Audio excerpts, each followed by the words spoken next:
You're watching Anglia Tonight. In other news, the Queen joined everyday travellers on a train journey today when she made the trip from London to West Norfolk for her Christmas break at Sandringham.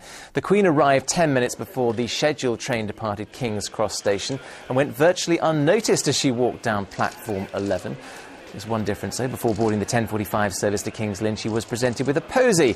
The royal train is available to the Queen, but she's used scheduled services over the years. A senior Essex police officer who was accused of fiddling his expenses has today been cleared of all charges after a 4-day trial. Chief Inspector Jonathan Baldwin, seen here at an earlier hearing, had been accused of fraud by making 3 false mileage claims totalling over £300. But a jury at Ipswich Crown Court took just 35 minutes to find him not guilty on all counts. Well, it's great to have you with us this Thursday evening. Up next, all the news from where you live. Amanda's here with a full weather forecast and, of course, there's more news now from closer to home, and a rows erupted over Colchester Football Club's decision to cap the ticket allocation for Norwich City fans when the League One rivals meet next month. Colchester remain angry at the way the Canaries lured their manager Paul Lambert to Carrow Road. But City fans say the Essex club's bosses are being petty and small-minded. Tom Barton reports. Could Colchester United be cutting its margins to make a political point?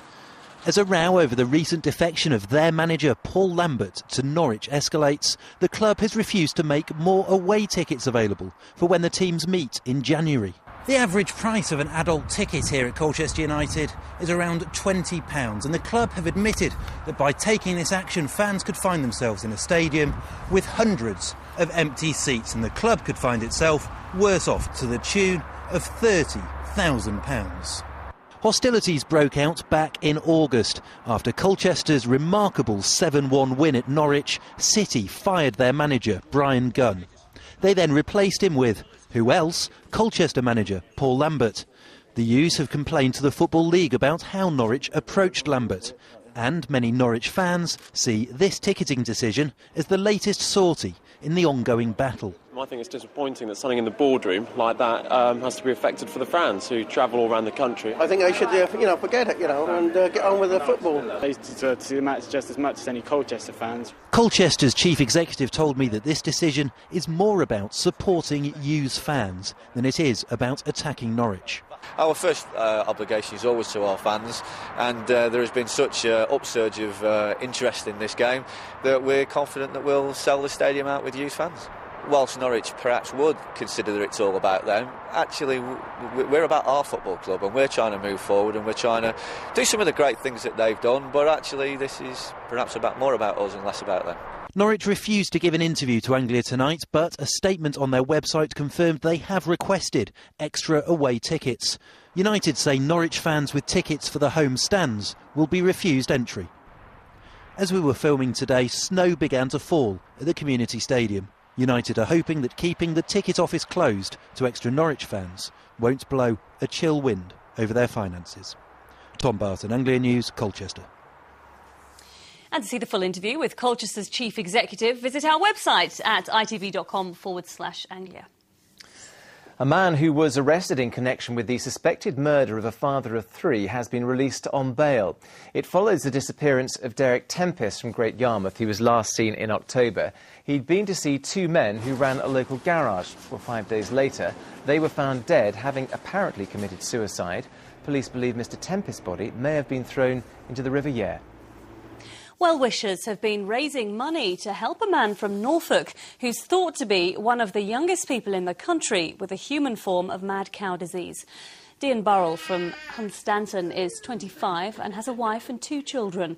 Doctors are 99% sure he has variant Creutzfeldt-Jakob disease, which has no known cure. Fundraising events are taking place at the weekend for Dean and his family. Now then, Christmas is traditionally a time of celebration and goodwill, but it seems it also has its risks and hazards. Safety watchdogs are warning that, unless you're careful, simple delights such as opening your presents or cooking your festive dinner could end up with a trip to your local A&E department, as Lorna Ramsey reports. Happy Merry Christmas! This is White Watch, aptly named as they will be on duty in Ipswich on Christmas Day. And this is how they would like to be spending their Christmas. sitting down with a spot of lunch, not outside, tackling fires. They say simple precautions can help everyone stay safe at Christmas. If they're going to have a drink, then maybe not too much, don't drink and cook. We're also asking people not to take batteries out of smoke alarms, quite a big problem over Christmas. Lots of children get new toys. Please leave your batteries in your smoke alarms because they are there for your safety. But it's not just fires that we should be worried about. The Royal Society for the Prevention of Accidents says around 6,000 people will be injured on Christmas Day following accidents in the home. And typical accidents include cuts from opening presents too quickly with knives or scissors, burns from hot fat or gravy in the kitchen, and falls after having one tipple too many. Christmas is as dangerous as people can make it. If they think first, then they're perfectly safe, especially in the home with children under 5 and older people over 65. They're the particular ones to watch. White Watch are hoping they don't hear this sound on Christmas Day. It means there's been an incident. So the message is clear: enjoy your Christmas safely, or you could be seeing one of these turn up at your door. Lorna Ramsey, Anglia News, Ipswich. Hospital is the last place you'd want to spend your Christmas Day. Sound advice. Now, tributes have been paid to a Norwich priest and former city councillor who died while visiting the Copenhagen Climate Change Conference. Hereward Cook, who was 70, spent 15 years as industrial chaplain to companies including Anglia Television. He was also a former leader of the Norwich Liberal Democrats. Reverend Cook died in his sleep in Copenhagen, where he travelled with other campaigners on a 150-mile fundraising bike ride for Christian Aid. Now, theirs was a love born in the heat of Afghanistan, a love that's now been sealed with a wedding in a much colder climate back home. Soldier Carl Cracknell, who's from Bilderston near Ipswich, serves alongside his new wife Lisa, who's from Wales, in 4 Logistics Support Regiment. They were married in Carl's home village at the weekend and are now looking forward to a family Christmas. Victoria Webb has been to meet them. They're used to fighting side by side in the dangerous terrain of Afghanistan. Now, a world away from the heat of the desert, Carl and Lisa Cracknell are back in Bilderston in Suffolk, preparing for their first Christmas as man and wife.